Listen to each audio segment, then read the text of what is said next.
اور جب یہ ہم نے حکومتی سطح پر ہمارے تمام اداروں نے جب یہ فیصلہ کیا تو سب سے بڑا جو مطالبہ UN نے کہا کہ آپ ایسا نہیں کر سکتے. اس نے منع کر دیا کہ آپ جبریہ جب ان لوگوں کو نکالو گے تو ظاہر اس کے لیے ایک انسانی حقوق کا آئے گا اور پھر جا کر اس سے حالات میں بہتری آنے کے بجائے پاکستان اور افغانستان کے درمیان تعلقات میں خرابی آئے گی. اور اس کے بعد افغانستان بھی جو طالبان حکومت ہے اس کا بھی سخت رد عمل آیا کہ بھائی یہ پاکستان کو جبری طور پر لوگوں کو یہاں نہیں بھیجنا چاہیے. تو موجودہ جو وزیر خارجہ کا دورہ ہے اس میں جو سب سے اہم جو ایجنڈا ہے کہ ان افغان مہاجرین کی جو غیر قانونی طور پر پاکستانی مقیم ہیں ان کو کسی طرح یہاں سے واپس بھیجا جائے. اور دوسرا جو یعنی دہشت گردی کا معاملہ ہے یہ تو طویل عرصہ سے ہے. لیکن میں آپ کی یعنی مطلب جو پروگرام میں یہ کہوں گا کہ حکومت پاکستان کو اور جو پاکستان کے ادارے ہیں ان کو چاہیے کہ ہمیں کوئی ٹھوس بنیادوں پر زمینی حقائق پر ہم نے اپنی خارجہ پالیسی کا اثر جب تک ہم تعین نہیں کریں گے, ہم افغانستان کے حوالے سے اپنا خارجہ پالیسی کا تعین نہیں کریں, ہم ایران کے حوالے سے نہیں کریں گے,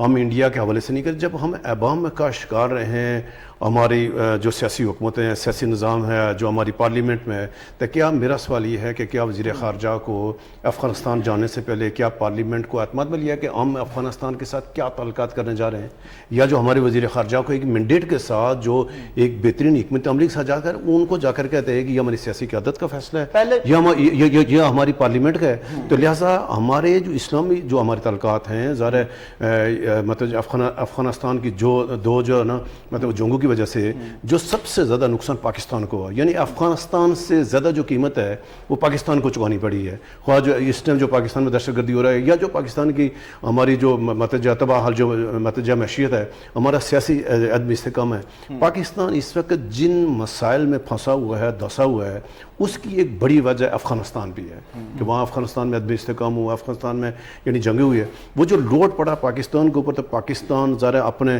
یعنی ہمارے حالات ٹھیک نہیں تھے تو سب پھر ایک دم مطلب جو نا وہ حالات جو خراب ہوئے. ابھی اس وقت بھی ہے کہ ایک دورے سے تو ظاہر کوئی اس طرح آپ کوئی بہتری کی امید نہیں کر سکے. تو یہ تو اچھا ہوگا کہ اگر وہ جو سرد میری ہے, یہ جو کشیدہ تعلقات ہیں وہ نارمل پہ ہو جائیں. یعنی ابھی نارمل پہ ہونا سب سے بڑی کامیابی ہوگی. اگر مذاکرات ہوتے ہیں, مذاکرات پھر افغان قیادت کو, طالبان قیادت کو اسلام آباد آنا چاہیے. چلیں ایک تو ہم دیکھیں آغاز ہو گیا. آپ کی جانب دوبارہ آؤں گا. ہم جس طرح آپ نے بھی ذکر کیا کہ پی گورنمنٹ کو اعتماد میں نہ لانا, چونکہ اپوزیشن کی سب سے بڑی جماعت ہے, تو اس حوالے سے بھی میں آپ کے پاس آؤں گا. ابھی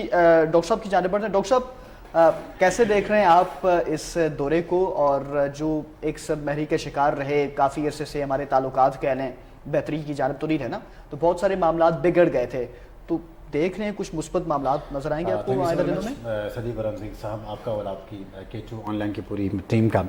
کہ گفتگو کے لیے آپ نے مدعو کیا. یہاں پہ ایک بڑا میں یہ سمجھتا ہوں کہ پیچیدہ یہاں پہ آج صورتحال کمپلیکیٹڈ سچویشن ہمارے سامنے ہے کہ جو پاکستان اور افغانستان جو بالکل میں یہ سمجھتا ہوں کہ صدیوں سے جو ہمارے اخوانوں کے ساتھ ایک گہرا مراسم بینگ مسلمان میں یہ سمجھتا ہوں. ہماری جو تاریخ ہے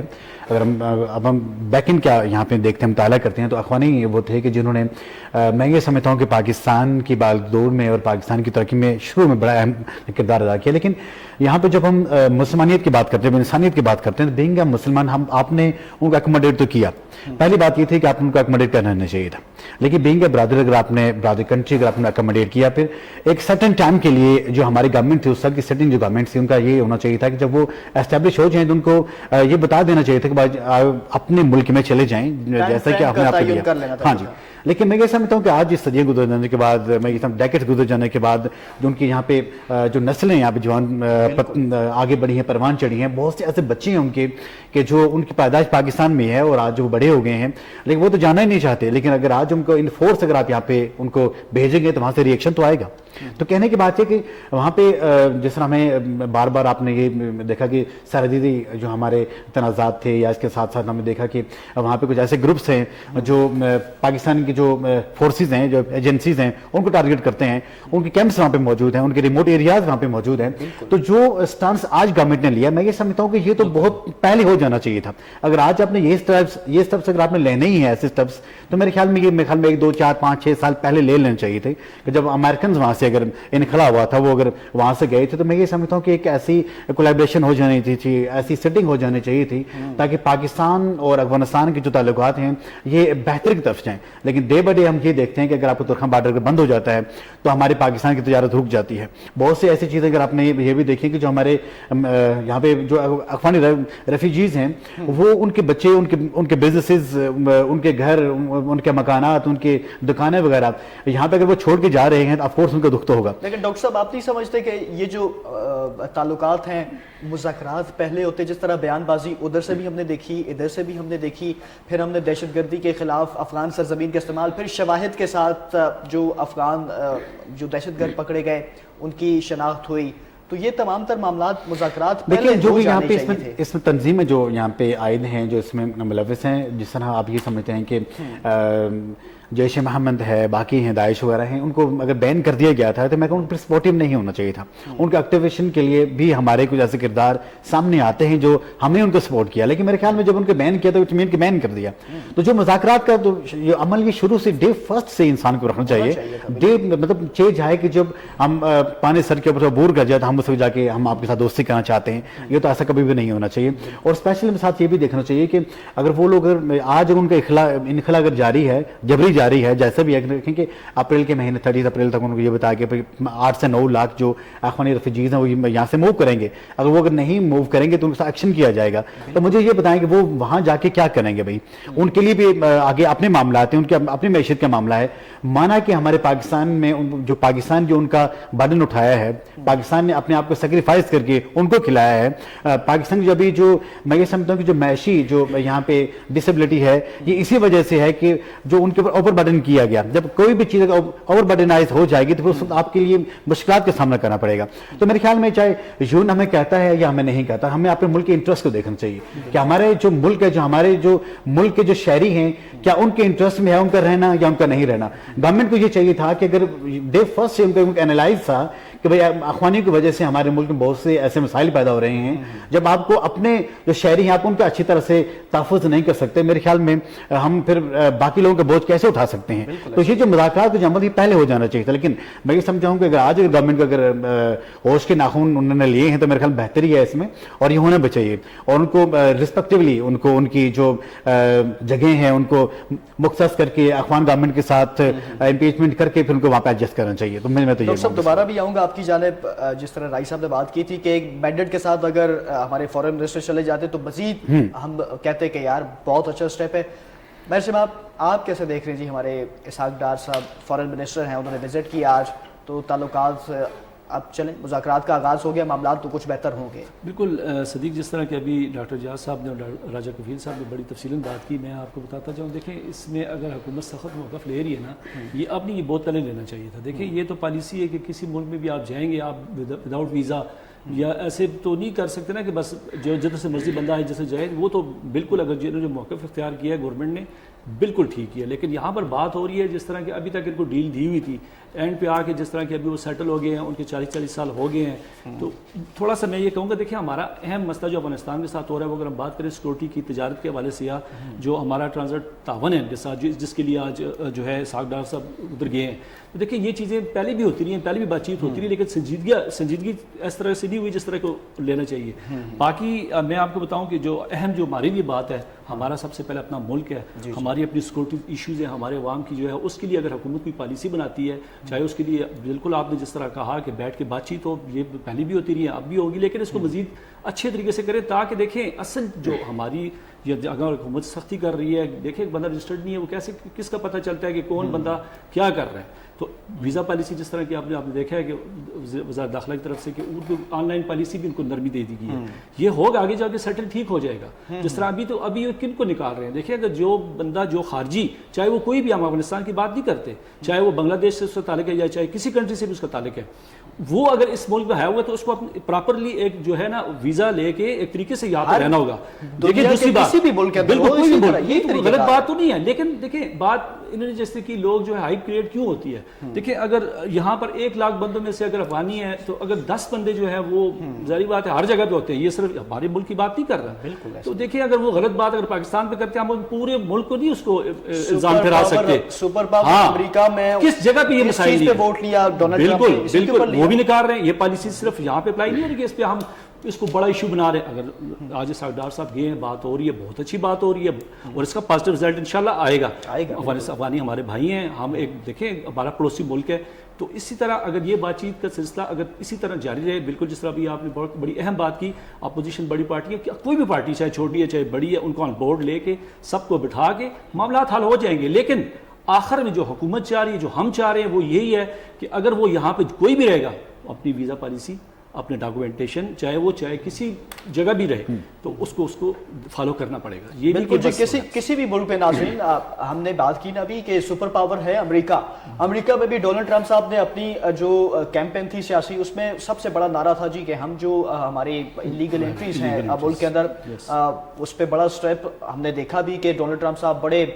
جو اعلانات کر رہے ہیں, اور آئے روز ہم دیکھتے ہیں کہ اس پہ اوپر عمل درآمد بھی یقینی بنایا جا رہا ہے. لیکن ناظرین, آپ بھی K2 آن لائن پروگرام کا حصہ بن سکتے ہیں. ہمارا نمبر ہے جی 0514102357. لائیو کال کریں اور اپنا جو مسئلہ ہے وہ ہم سے شیئر کریں. اور آج ہم لوگ بات کر رہے ہیں, ہمارا پہلا سیگمنٹ ہے دورہ افغانستان, وزیر خارجہ کا, اس حوالے سے بات کریں. اچھا رائس صاحب, میں دوبارہ آپ کی جانب آؤں گا. ایک تو جو غیر ملکی جو ہمارے ملک کے اندر موجود ہے, بالخصوص افغان جو ہمارے مہاجرین ہیں, سب سے پہلے تو KP گورنمنٹ کا ذکر کر لیں, چونکہ اپوزیشن کی سب سے بڑی پارٹی ہے پاکستان تحریک انصاف. آپ نے بڑی پیاری بات کی کہ مینڈیٹ کے ساتھ اگر وزیر خارجہ ہمارے چلے جاتے, لیکن آج ہم نے دوسری جانب دیکھا کہ ترجمان KP حکومت بیرسٹر سیف نے چلے مثبت کچھ رد عمل دیا کہ یہ بار بار ہماری جو اپیلیں تھیں اس کو دیکھتے ہوئے چلیں, دیر آئے درست آئے, انہوں نے یہ ذکر کیا. تو دیکھیں بات کیا صدیق صاحب کے جو افغانستان کا معاملہ ہے, افغانستان اور پاکستان کے درمیان جو موجودہ تناؤ ہے یہ ایک سیاسی معاملہ ہے, اور جب آپ اس کو سیاسی طور پر اگر آپ اس کو حل کریں گے, سیاسی لوگوں کے بیچ میں انوالو کریں گے, یا ان لوگوں کی خدمات حاصل کریں کہ جن سیاسی قیادت کا افغانستان کے سیاسی لوگوں کے ساتھ ان کے ساتھ اپروچ ہے, ان کے ساتھ اچھے تعلقات ہیں. آپ کو یاد ہے کہ یہ جو اس ٹائم جو طالبان ہیں, یہ موجودہ لاٹ کے سارے موجودہ جو حکمران ہیں یعنی طالبان کی, یہ پاکستان سے واقفیت ہیں, پاکستان میں رہ چکے ہیں. ان کا جو ہماری JUI کی جو قیادت کے ساتھ, یعنی ان جماعتوں کے ساتھ کلامی کے لیے معذرت, آپ نے ذکر کیا نا کہ جو طالبان کے ساتھ اچھی واقفیت ہے, معاملات ہیں. آپ کو یاد ہوگا کچھ عرصہ قبل ہمارے مولانا صاحب گئے, تو مولانا صاحب آپ نہیں سمجھتے بڑی اہم شخصیت ہے. دیکھو ایشو کیا ہے, جب مولانا صاحب گئے تو مولانا صاحب نے آ کر جو ہماری حکومت ہے, ہمارے ذمہ دار لوگوں کو بتایا کہ طالبان قیادت کا یہ موقف ہے, یا وہ یہ چاہ رہے ہیں, یا ان کے آپ کے ساتھ یہ تفصیلات خدشات ہیں. پہلی بات تو یہ ہے کہ جب یہاں اشرف غنی حکومت ابھی تک ہم نے طالبان کی موجودہ حکومت کو ہم نے تسلیم نہیں کیا نا. آج ہمارے وزیر خارجہ کس حیثیت سے گئے ہوئے ہیں, وہ جو اگر نگران حکومت ہے, مولانا صاحب تو بھی کہتے ہیں کہ ہماری نگران حکومت ہے, میں یہ کر رہا ہوں,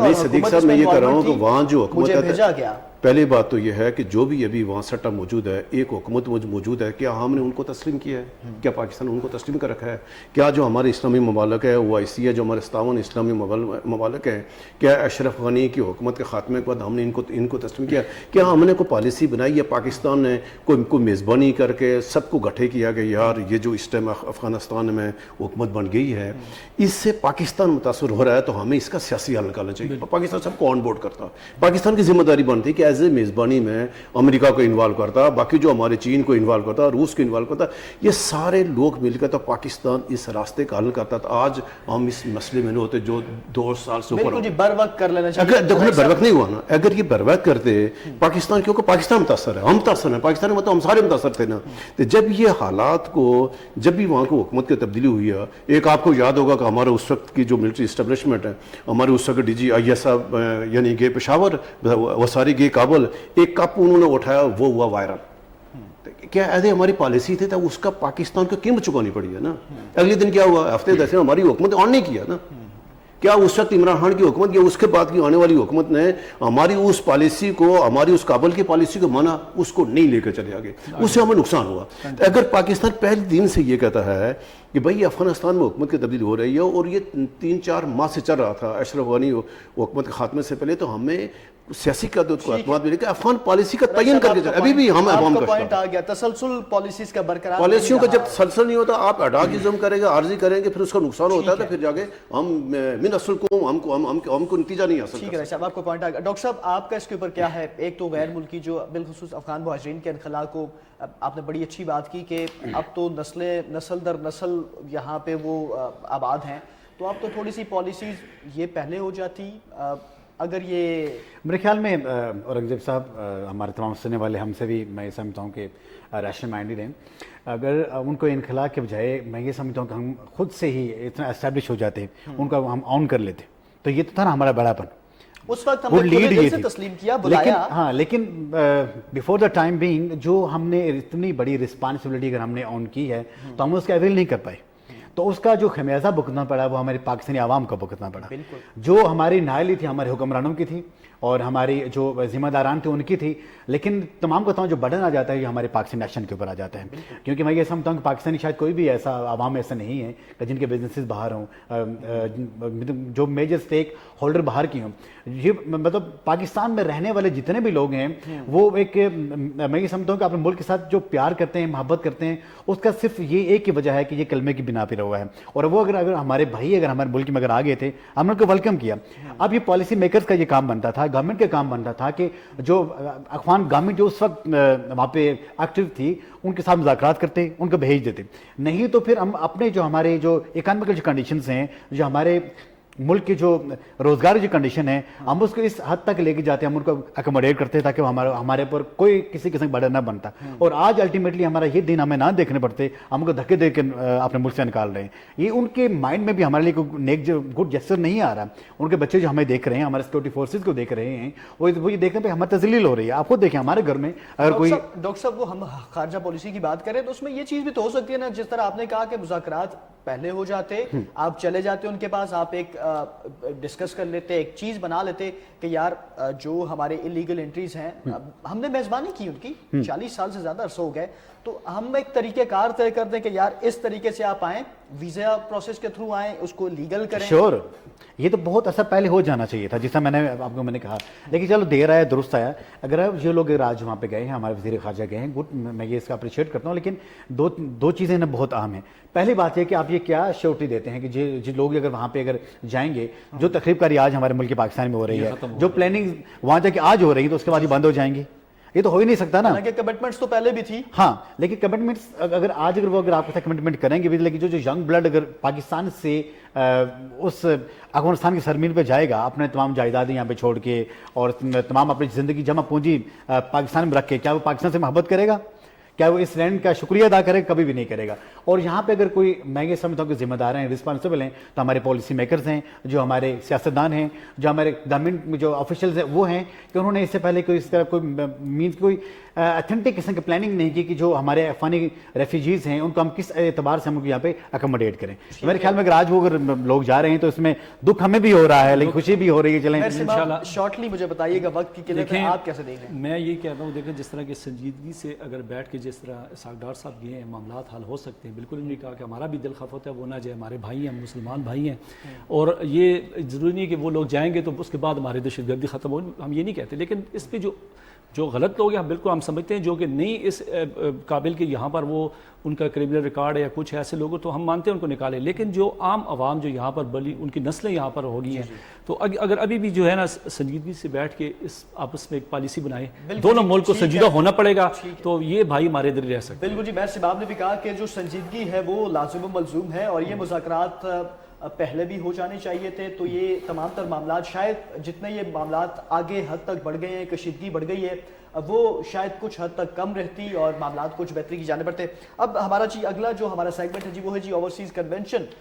جو اسلام آباد میں ہوا, اور آرمی چیف, وزیر اعظم اور ان سمیت جو بالخصوص ہمارے اوورسیز پاکستانیز تھے انہوں نے شرکت کی. کیسے دیکھ رہے ہیں ہمارے تجزیہ کار, ان سے ذرا گفتگو کر لیتے ہیں اس حوالے سے بھی. رائی صاحب, تاریخی اوورسیز کنونشن ہوا, پہلی بار کہہ لیں ایک جانب جس طرح ہم کرتے ہیں نا کہ ہمارے ملک کے اندر جو ملکی سیاسی عدم استحکام ہے وہ تو خیر ابھی بھی ہے, استحکام نہیں آ رہا اس معاملے میں, امید سے ہی دنیا قائم ہے وہ کہتے ہیں نا. تو دوسرا جو کہا جا رہا تھا کہ معاشی عدم استحکام ہے, تو آپ نہیں سمجھتے کہ کچھ معاملات بہتری کی جانب بڑھیں گے ان تمام تر معاملات سے؟ صدیق صاحب, آپ نے دنیا بھر سے جو ہمارے تارکین وطن ہیں یا اوورسیز لوگ ہیں, آپ نے ان کو اسلام آباد بلایا اور بھرپور کنونشن ہوا, اور ایٹ دی اینڈ جب آپ اس کا نتیجہ دیکھیں گے تو کیا آپ نے ان کے لیے کوئی انویسٹمنٹ اپارچونیٹیز، کیا ان سے کوئی چیزیں آپ نے شیئر کی، کیا کوئی انویسٹمنٹ کانفرنس ہوئی، آپ نے ان کو ایریز جو آئیڈینٹیفائی کری، یا آپ یوں ٹوریزم میں کریں، آپ مائنز اینڈ منرل میں کریں، آپ کہاں کریں، آپ نے ان کے لیے کیا پیکیج آفر کیا؟ کیا کوئی ہمارا اس سے پہلے اتنے لوگوں کو بلانے سے پہلے آپ کو پہلے ایک انویسٹمنٹ کانفرنس یا آپ کو جو مختلف وزارتیں ہیں آپ بیٹھ کر ان لوگوں کے لیے پیکیج آفر کرتے ہیں کہ آپ لوگ آئیں تو یہ اس میں آ کر آپ لوگ سرمایہ کاری کریں، یہ ہمارا ون ونڈو آپریشن ہوگا لیکن ہمارا المیہ کیا ہے صدیق صاحب کہ پاکستان میں اگر کوئی شخص اگر کہیں غلطی کر کے کوئی سرمایہ لے کر پاکستان آئے تو سب سے پہلے ہمارے جو مختلف ادارے ہیں یہ کوئی فیسیلیٹیٹر نہیں، ان کا رول فیسیلیٹیٹر نہیں، یہ ٹربل کریٹر ہے۔ وہ پہلے جائے گا بجلی کا کنیکشن لے گا تو وابڈا کے لے ایک لائن مین سے لے کر اس کا جو ایکسین ہے جو بڑا افسر ہے اس تک اس کو تختہ مشق بنا کے دیں گے، بیچارہ وہ بھاگ جائے گا، اس کو ایک کریکشن نہیں ملے گا، یعنی وہ پھر پریشان ہو جائے گا یار میں یہاں اپنے پیسے لے کے آؤں، میں انویسٹمنٹ کو بجلی کا کنیکشن گیس کے کنیکشن میں جائے گا کہہ کے گیس ہی نہیں ہے۔ اور آپ ایک ایسے ملک میں رہیں جس کو یہ نہیں پتا کہ آپ نے ابھی جو بجلی لے رہے ہیں یہ اس طرح یونٹ ہوگی، کل بجلی کا کیا ہوگا، پرسوں گیس ہوگی بھی نہیں ہوگی، بجلی ہوگی بھی نہیں ہوگی۔ آپ ایک ایسے ماحول میں آپ نے، کیونکہ اس میں پالیسیوں کا تسلسل نہیں ہے، تو آپ نے آ کر انویسٹمنٹ آپ نے سیاسی تقریریں کی، دیکھو نا سمجھتے پلاننگ کا فقدان کافی ہے۔ میں صرف ایک منٹ لوں گا آپ سے، شہباز شریف صاحب نے تقریر کی ہے، سیاسی تقریر کی ہے، انہوں نے اپنا کوئی روڈ میپ دیا، میری حکومت ہم یہ ہمارا یہ پاور سیکٹر ہے، یہ ہمارا ایگریکلچر سیکٹر ہے، فلاں سیکٹر ہے، تو یہ ہم نے آپ کے لیے